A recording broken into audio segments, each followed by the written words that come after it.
bocah wadon sing rupane. Lho, pancen panggonan kene iki bocah ayu-ayu.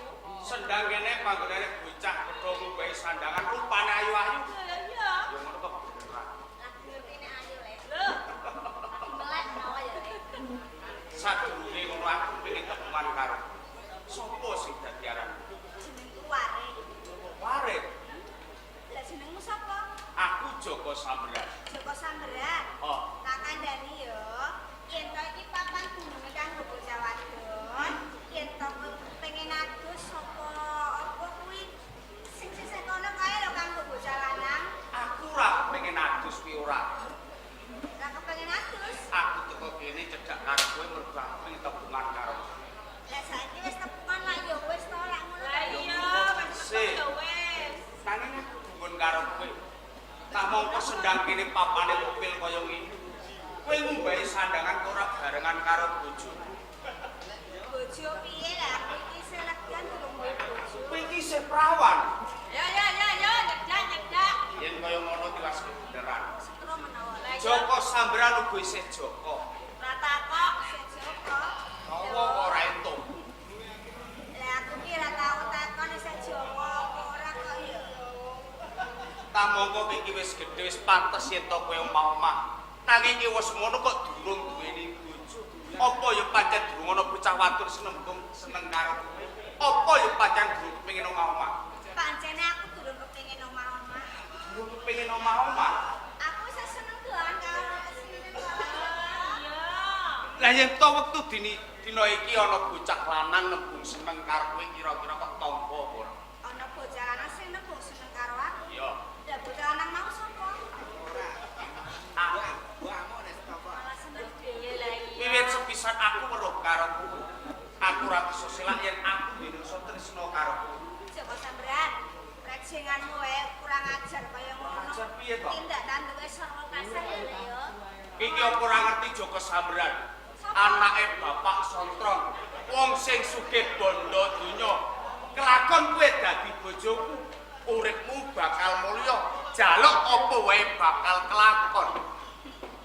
Dupe aku kok pameri bondo donyamu, romangsamu ndur aku kok. Lah mestine kaya ngono bocah wadon digoleki kuwi wong sing sugih kaya dene Joko Samberan. Kleru yen penganggepe kaya ngono ya, Le. Iya, romangsamu sing iso gawe seneng kuwi mung bondo donya. Kira-kira kok tampa apa ora? Kurang ajar punya. Kok tampa apa ora? Ora demek-demek moh, aku ora seneng karo kowe. Wektu dina iki pancen durung duweni rasa seneng karo aku. Yen kelakon saben dina cedhak mesti wae nuwake rasa tresna antarane aku karo kowe. Kandhani bola-bali yen aku moh kok ya iso ngene wae. Umpama kowe mau aku gelem. Lho gelem. Kowe manuta gelem dadi bojoku. Aku Kowe bakal kamulya. Aku ora seneng kowe kok kon mau. Aku seneng karo kowe.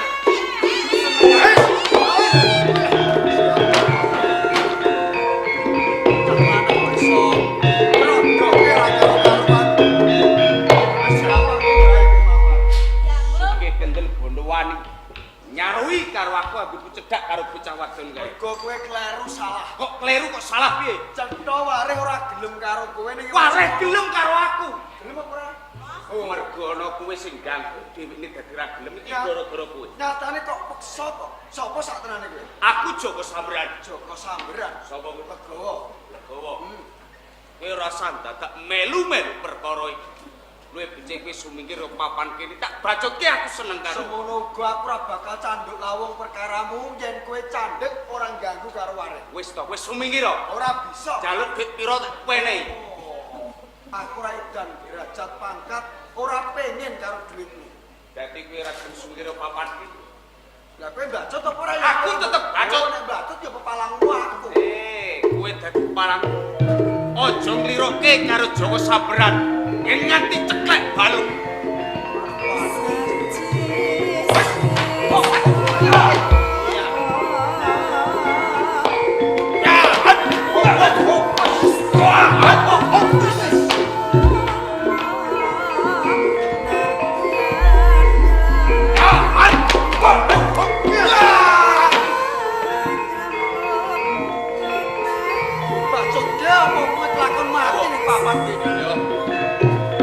Iki dina aku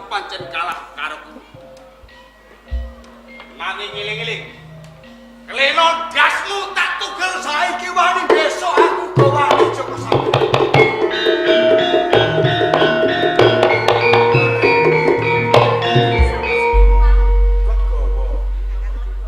Umpama kowe diganggu digojeki bocah lanang ya lumrah. Ya mbok lumrah kene, Kak. Wong sak pantaramu ki ra ya wis pantes diwengku marang kakung. Lah nganti saiki iki durung ana wong lanang sing nyocoki karo adikku, Kakak. Dan nalika semono ra wis aku nelakake tresna karo kowe mung ewa semono mbok paculi kok. Lho, tenane aku kuwi ngono di karo sampean. Sepiro to gedhe tresnane sampean kanggo aku. Dan nanging aku ki nganti pirang-pirang dina, pirang-pirang wulan ki mung isine mung mikir kowe wae. Iya, saiki aku percaya banget karo sampean, Kakak. Tur meneh saiki uga aku nampa tresnane Kok sampean. tampa tenan wae. Lah ra kaya Aku ngene yo kok. jaluk bukti lho, Kakak. Aja njaluk lamaran sing aneh-aneh lho. Aku ora butuh bondo donya kok. Juk, Sing tak butuh kowe kuwi sampean teko ning omahku, nembung karo wong tuaku nglamar aku, Kakak. ngono, mung kuwi Iya. kowe bali luwih dhisik engko aku bakal sumusul temeko ning omahmu. Kaya ngono, sampean tak enteni aku jaluk pamit, Kakak. Hati-hati ya. Tak enteni ya, Kakak. Wah, kelakon tenan aku. Temeko ning omahe bareng. Bah.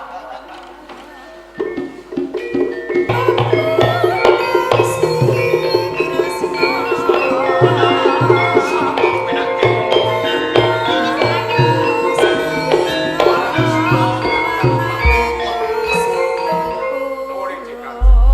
Aku ora bakal ngrembug perkara tata titi tentreming negara ora.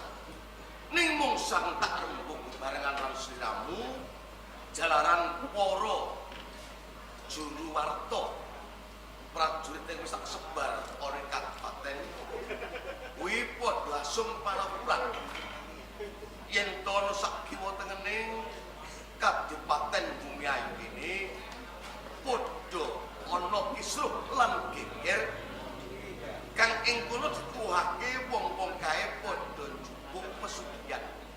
Iki bener apa mung kabar ngayawara?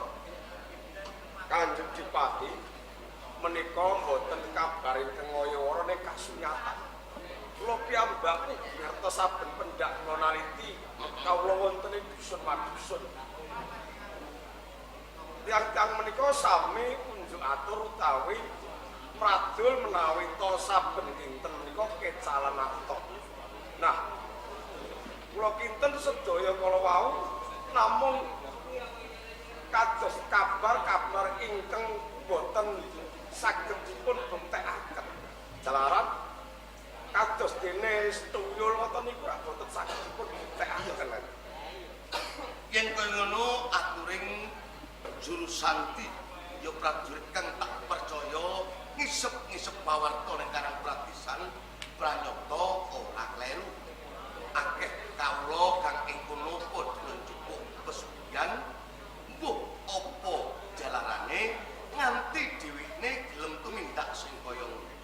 Upama aku bakal tumindak, upama aku bakal ngadili njur kepriye nggonku ngadili kabeh ki mau ora kena disawang kanthi mripat kang wae. Kula suwan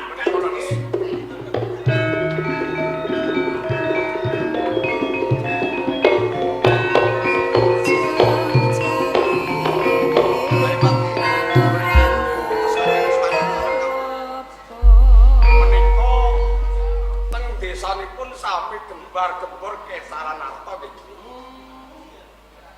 Pak, kula sampeyan iki jenenge sapa, omahe ngendi, lan duwe karep apa nganti tumeka ning Kabupaten Bumiayu kene. Kula samut, Samut. omah kula nglanggar, Oh, nglanggar. lapor. Lapor. Nggih, Jero ana perkara apa? wonten raja pejah. Lho, aku isih urip. Raja ngendi sing mati?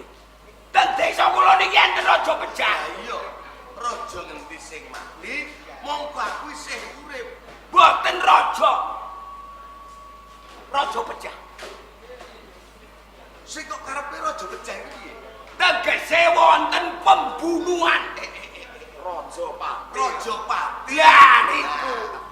Ora usah dibasakne kabeh. Yen Rajapati ya mung cukup Rajapati, patine ora usah dibasakne pejah. Sing mati sapa? Bojo kula. Mati karena lara, apa mati dikanoni? Sampeyan niku bingungi wong. Pembunuhan niku tetep dipateni wong. Dipateni wong. Yo sing mateni sapa? Sing mateni anake Sontrong Joko Sambrian. Ning desamu rak ya ana Prabu ning desa sing kudu bisa. Wonten lemari, dipet, meja. Prabu ning desa kuwi tegese sing nguasani ning desa kono. Perangkat ngoten kok. Lah, desa. mboten ngatasi. Ora ngatasi. Wonge ngayel. Malah sambung rapete. Kula niki duwe Pandhawa kalih Sontrong mendhet pesugihan. Oh niki Kandhane kok sampean Kaget aku. Lho, nggih. kowe kok bisa ndakwa? Apa kowe dibukti-bukti yen to Sontrong kuwi njupuk pesugihan? Kula mboten duwe bukti ning kula gadah titikan. Titikane Duwe kula benditen ilang. kowe lek lali lemu ndelek. Mboten Sing ilang kuwi sithik apa kek? kathah. Oke. Yo yo. Yen ngono pancen ana sambungane kelawan aturing para prajurit sandikae sing padha asung palapuran. Yen tara sak kiwa tengene Kadipaten Bumiang kene ana manungsa kang seneng njupuk pesugihan. Sugih jarene ngumpuli Kadipaten Bumiang. Wah, nek Kabupaten Bumayu niki alah mboten enten seprapate donane Sontrong. Yen ngono atur palapuranmu tak tampa.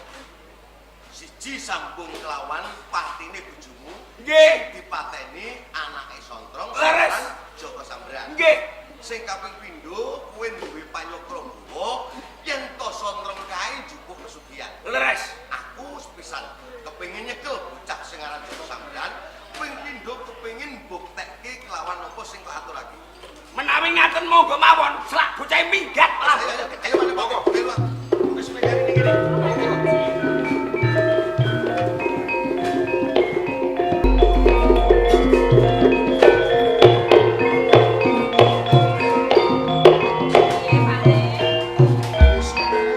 kok bisa ana tamu.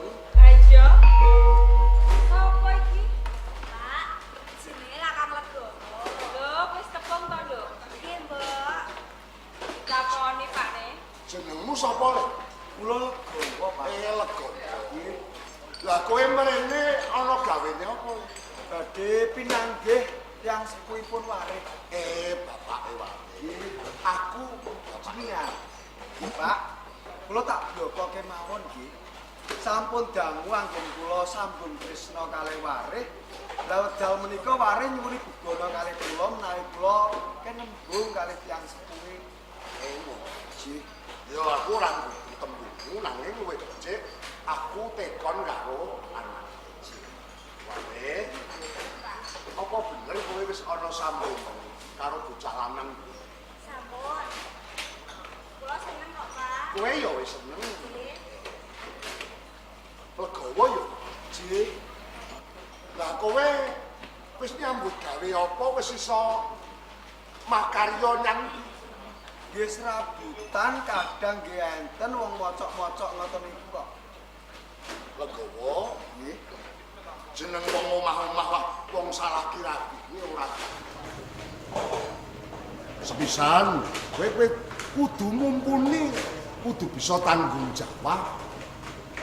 Yen kowe durung nyambut gawe besok kok nggo nyukupi bojomu anakmu apa? Pancene bener, Le. Nggih. Wong arep omah-omah iki saora-orane sing lanang yen duwe gawe maton. Lah iki wong tuwa ya ayem, bojomu iki ya ayem, Le. Menawi panjenengan sampun nyarujuki anggen kula tresna kalih waris, kula nggih tak budal nyambut damel. Iya, yen pancen kowe wis aguh. Besok yen kowe wis entuk pagawean sing maton bisa nyukupi anakku bakal tak respek. Ngaten ngaten. Lah wong anak kuwi seneng kok. Nggih, menawi ngaten kula nyuwun pamit. Mari sawetara pisan dhisik ya. Aku tak golek gawe. Ya. Tak dongakake muga kowe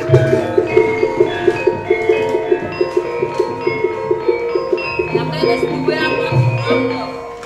Aku ono kari-kari bae kok. Kari-kari bae. jarene setahun kuwi umpama duwe gawe. Wong loro ya ora becik kakange karo adine, adine karo mbahune ora becik. Jajane ana apa kok? Semune rada besenget wae. Ana apa? Mbak Yuwareh menawa dhuwitku ning isor bantal iki pirang-pirang dino tak goleki gak ono. Lho, Malah ndakmu aku iki. Lah, Biasane sampean sing dikokok. Mbak Yu iki wis akeh kok ndakmu aku. Sik. Kowe dong ngomong ora aku ya tak ngomong sisan. Napa, Mbak? Duit blonjo wingi lho kane lawehmu. Ya ana apa? Kok ora ono? Mesti sing loro iki sing neko-neko dutuku wedak dutuku apa mesti njupuk duit Sampeyan kok sing ngono, kawit cilik iki aku ora tau tumindak sing kaya ngono. Sik. Aja padha tutuh tinutuh. Duwite si mbokmu ilang, jarene sing nyolong kowe. Iki bener ora kowe ngrumangsani njupuk duwite mbokmu ora? ora tau kelangan duit lho lagi iki lho. Adimu duwite ya ilang. Apa kowe sing njupuk duwite adimu? Mboten ya duwe kula dhewe lah nggih ilang terus kok, Pak. Ning kula niki duitmu mau ya meneng ilang. ae mung tak empet. Duitmu ilang, duwite mbokmu ya ilang. Duwite. Astagfirullahaladzim, ana apa? Ora kepenak. Jadi carane ngene lah suwe-suwe melarat, Pak. Bilang duit kan seri Ya. Kira ora padha ngerti to?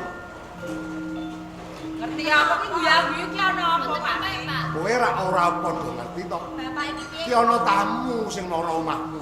Tamune wis bali. Nek dikandani iki senengane kok ya. Bapak iki duwite ilang kok malah guyu-guyu, Mbak. Lah iya paling bapakmu sing jupuk, Nduk. Murni. Balik. Ana tamu sing teko. Ning omah iki wis tak sengkel. Yen mlebu wis ora iso metu. Ana tamu.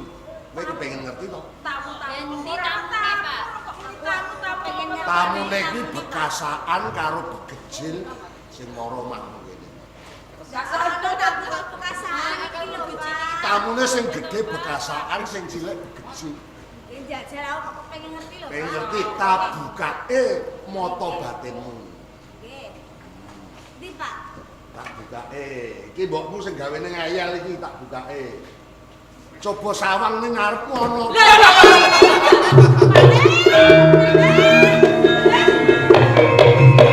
Iku bukan Dadi kowe to, Le. Bangsane aku iki. Sing bola-bali mara nyang omahku ki kowe. Nggih, Saiki aku takon karo kowe. Wis ping pira kowe teko nyang omah? ping 3. Lho. Sing nyolong duitku iki, Pak Ne. Aku takon karo kowe ping 3 ya. Nggih. Kowe mertamu ning omahku. Nggih. Banjur kowe mrene kowe kongkonane sapa?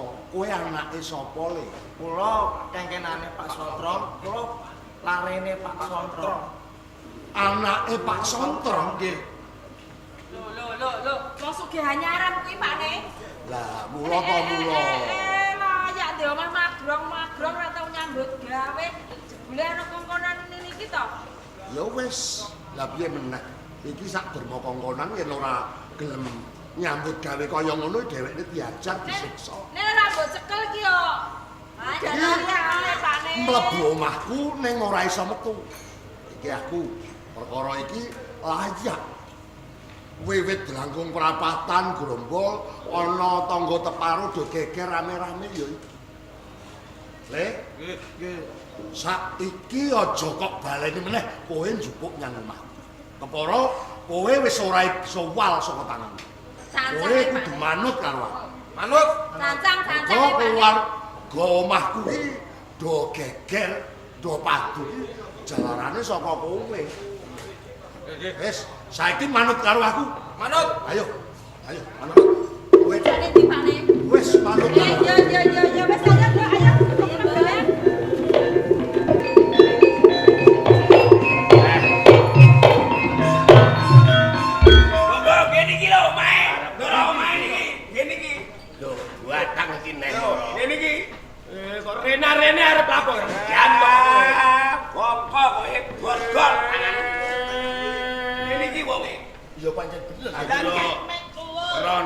sugih murah-mara arep njaluk mangan. Ora sudi aku njaluk mangan jak. Pada rene ngejak bolo. Kasus biyen pembunuhan kowe. Nggawa tukang pukul kowe. Iki kowe. Wong sugih mbok weden-wedeni. Apa bener jenengmu Sondrong? Sondrong Raja Uang. Kowe duwe perkara. Lho, senajan to dudu kowe sing lakoni, ning ki ora sambung rapete kelawan kowe. Jan kowe wong tuane Joko Sambran. Yo melu-melu perkaramu iki perkara apa? Lho, Urusane apa? Sapa iki? Sing mbok jak rene iki sapa? takoni dhewe. Ngerti. Kowe ki ngerti aku apa ora? Sopo aku? Sinten? Aku bupati ana ing Bumi Ayu, Bupati Jayeng Bawonas, Mas. Lho. Dapurmu kok ndek kenalan bupati barang. Kene kok padon. Kowe tenggorane bupati. Boko kowe. Sampean bupatine Bumi Ayu. Ya, Lah niku iki pepatih ana ing Bumi Ayu. patih. Iya. Wakil bupati iki. Sampean dol ta mboten? Sembrono. Kula tumbase. Lho. Patih metu kuwi digorek kathah. Ajeng lan apa mriki? Mergo anakmu kuwi duweni perkara kelawan Samut. Ature Samut yen to bojone mati mergo dipateni anakmu. Nggih. Oh, tekaku mrene bakal nyekel anakmu, bakal tak patrapi pidana hukuman. Mergo anak kula salah. Salah anakmu. Gawe Rajapati. Bener. Sampean dilapuri kalih Samut iku. Ya, Pak Samut iki salah. Pun ngeten mawon. Nggih pancene anak kula sing tumindak. Nek anak kula salah enten perkara ra saged dipun rembak, dipun runding sing saya niki. Karepmu piye? Pun bayar pinten kula manut sing baku anak kula mboten diperkarake. Ngeten iki ndak nyek wong. Bupati. Hukuman ame dibantu. Jungan kok Kalimantan ae. Arep nyogok bupati. Lah nggih butuh harta pinten mungkin kula enten iki. Ngene. Sondrong, Nggih. senajan to aku butuh duit. Neng aku kepengin jejeki adil. Sopo sing bener bakal tak benerake, sopo sing salah bakal tak salahke. Boten, Tapi nggih. iki mau karana saka tumindake. Oh nggih. Nek mboten kersa arta nggih mboten napa-napa. Anak kula salah kersane dihukum. Lho mesti wae. Dilebokno hukuman. Heeh. Penjara kula tumbase. Mungkin dihukum anak kula. Kersane mlebu metu nek ampun kula tumbas rak bebas. Arep Penjara kae ora kena dituku nganggo duit. lho. Sapa ora ketang kuwi wong sugih.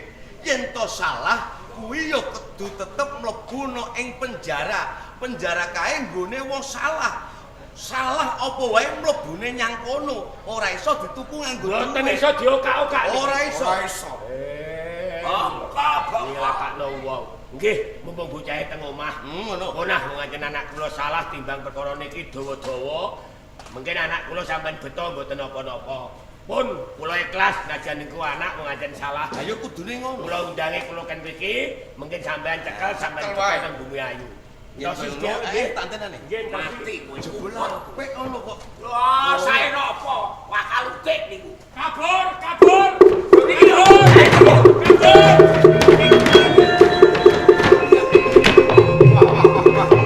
Pundi.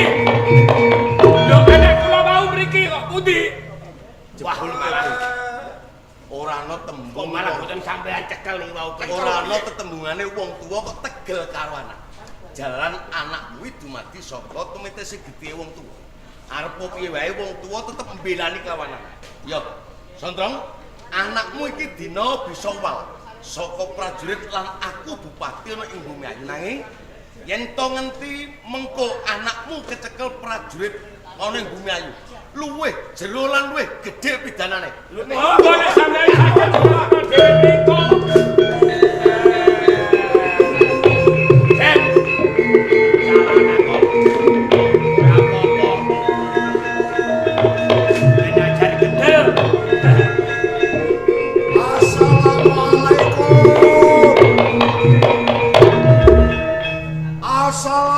Assalamualaikum. Monggo. Loh. Idris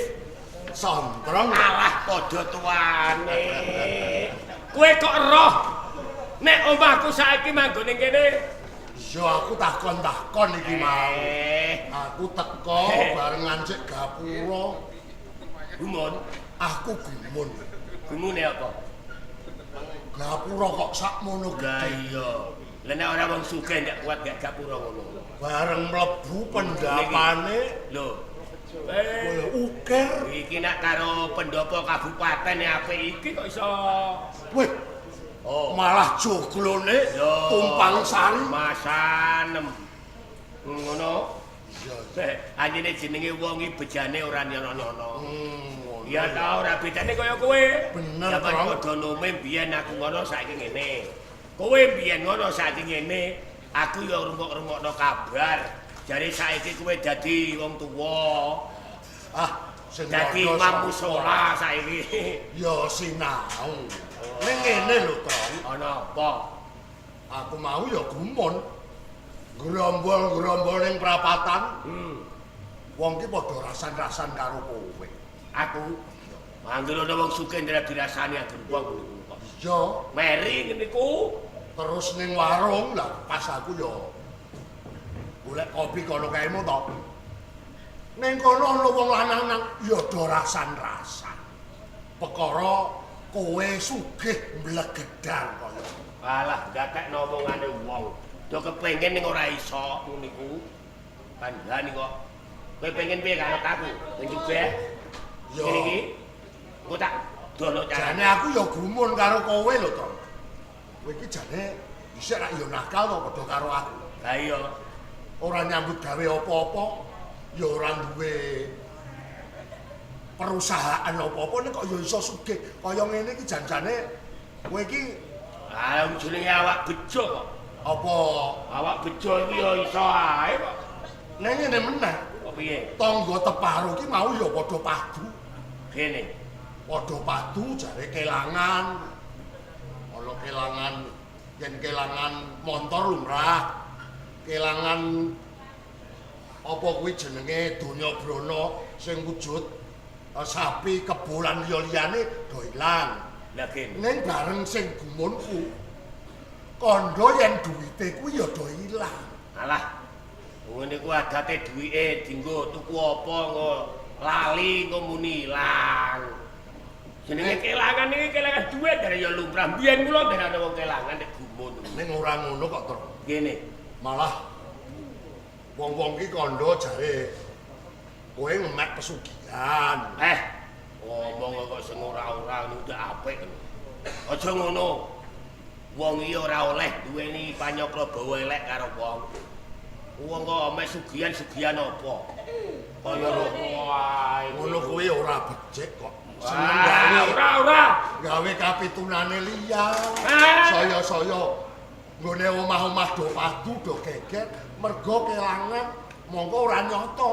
Duite ilang ki sing nggawa sapa? Alah, aku iki ora duwe apa-apa. Anjene awak bejo sugih ya sugih kok. Aneh-aneh ae kowe kaya pinter-pinter roh-roh ae. Iki mbok yo ngene wae aku mung Apa? sadurunge ngelekake, Tro. Mbok nyambut gawe sing lumrah wae, ora usah ingon-ingon bocah begecil apa-apa kuwi. Kok malah blarak-blarak ndak wae sing ora-ora. Kowe iki lho arep ngopo? Rene iki lho arep ngopo? Nek kowe ora percaya, saiki tak buktekke. Aku ora duwe apa-apa. Tak buktekke ya. Alah, jajal nek kowe pinter Mengko buktek. aja geton kowe. Wong kok malah moro-moro kok malah sing ora-ora blarak-blarak ya. Loh!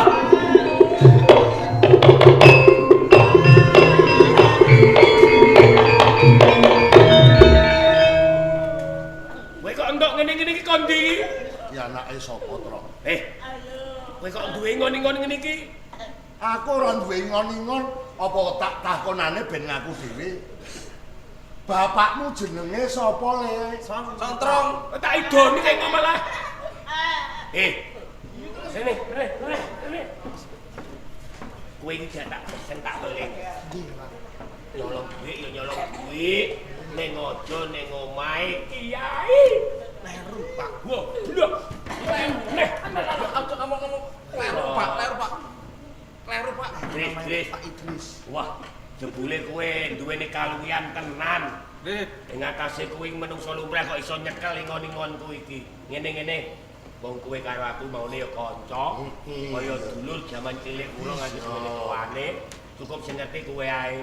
Omam dandani sesuk tak terima trial ya. Ora usah. Ah, lambimu iki ukurane apa ora tukokno anyar. Ya, Wis cukup ngene wae wis cukup. wis padha rowe. Ya, Ngene malah kepara ya. bagune iki bendera aku. Ora usah saiki ngene. Becike bocah-bocah iki dibalekke mesake. Wah, ra iso. Lah iki ilang aku ya padha karo kelangan pabrik dhuwit. Lah wong sing marai sugih ya iki ngono-ngono kok iso. Ayo bali mlaku dalan sing bener. Ra iso. Aja gawe kapitan tangga teparo ngrugekke liyan. Moh, aku ra ndek iki yo balik melarat meh. Ngono. Wis ben melu aku. Nek pancen kowe ora gelem tak elingake kepeksa bakal tak jaluk. Iya, wong iki anak-anakku dhewe sing rumati aku sing arep gawa kowe iso. Kowe nek ora gelem bali nyang asalmu, cilaka kowe tak siksa yo. Bali ora kowe, bali ora. Tak tempiling kowe. Tak tempiling. Ayo, bali. Aja lunga. Waduh, mami aku. Wis kariyo slamet, muga-muga ora malangan apa-apa. Kok mentolo aku, Dek. Waduh, mami aku. Ingon-ingonku tuyul minggat balik ning asale. Pabrik dhuwit kobong balik melarat meneh. Bojo mati anak kena perkara iki piye? Cung, mulai cung. Mulai.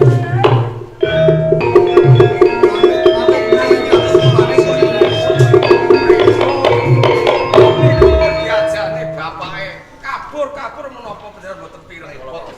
Cik, kula ingkang sowan sini. Sapa kowe? Kula Legawa. Rego. Cik, Njur karepmu? kula badhe pados pedamelan. Oh, golek gawean.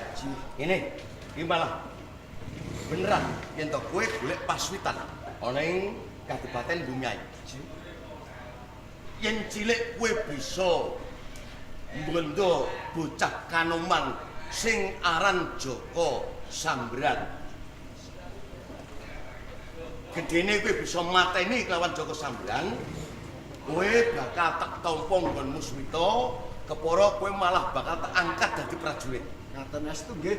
Iya. Sampun gamblang Prastraca menawi bareng tambahing pangestu. Ora. Joko Sambran.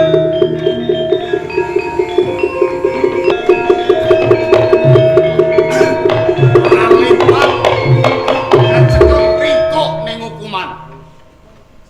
Rembu aku bisa mlayu. Kaya bakul akik gremeng dhewe nawake dagangan apa piye? Wong lawas omongan sembrono. Semono uga kowe, Joko Sambran. Legawa. Sepisan aku bakal nuruti pangancamu nalika semono jangkep angka 2 aku minta Sraya saka Kabupaten Bumiayu.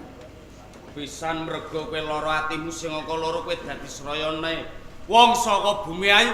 Pengen nyekel karo aku. Ora mung trima nyekel, malah kowe bakal tak pateni. Ayo nek pancen kowe bisa Legawa.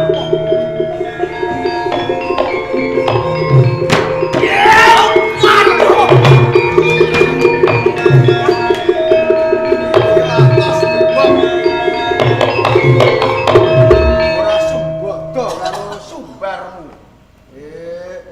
Tampani pisan kok wis jengkelang koyo yatang ngene. Wis cetha untuk ganjaran untuk pegawean. Lajeng menika Ya. Legawa. cek kula Ora ketango kowe gawe pepati. Neng kabeh ki mau sing ngersake aku. Kowe luput saka pidana malah kepara kowe bakal tak angkat dadi prajurit ana Kabupaten Bumiayu. matur nuwun Kanjeng. Ayo balik, Cung. Pabrik duit kobong, Cung. Balik melarat, Cung.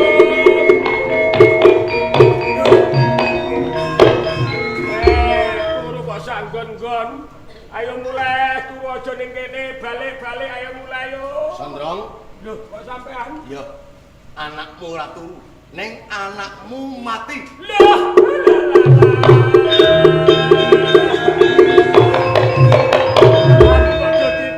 Bojo ditinggal anak aku kira dhewean.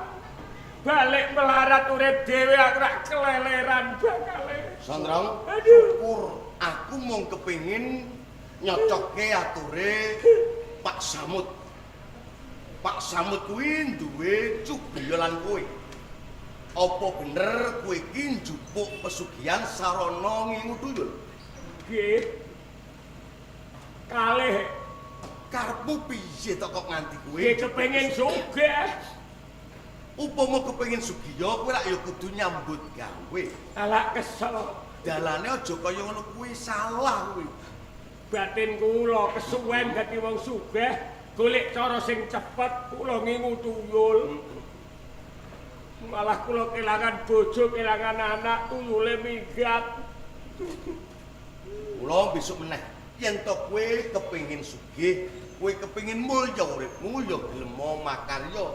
Aja sarana kowe njupuk pesugihan, entek-entekane bondo donya sing wis kok duweni ora bisa kanggo nyenengake bojo lan anakmu. Katitik bojomu mati, anakmu mati. Jur saiki piye kaya ngene? Nggih, jebule bener kandhane wong akeh. Nek bondo sarana pesugihan iku mboten saged diwariske teng anakku. Gene kowe ngerti. Kula sing nglakoni buktine nggih nyata ngeten iki pun. Sing pun kula lakoni nggih kula lakonane dhewe. Rening saniki kula kelangan anak bojo, kula ajeng kapok, kula ajeng tobat nyambut gawe apa lumrahe ngoten. Bareng aku keprungu apa sing dadi pratelanmu yen to kowe kepengin tobat, kowe kepengin nglereni tumindakmu sing ala, aku melu seneng. Nggih. Ora ketango kowe kembet kelawan perkarananmu, kowe ora bakal tak pidana. Neng aja mung kandhek jroning laki, kudu nganti bukti. Nggih. Kaya niki bisa kanggo pasinaon.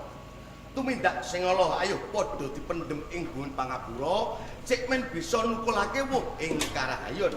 Rahayu ingkang kagungan kersa ugi rahayu bakti kuncara. Rahayu. Pagelaran bakti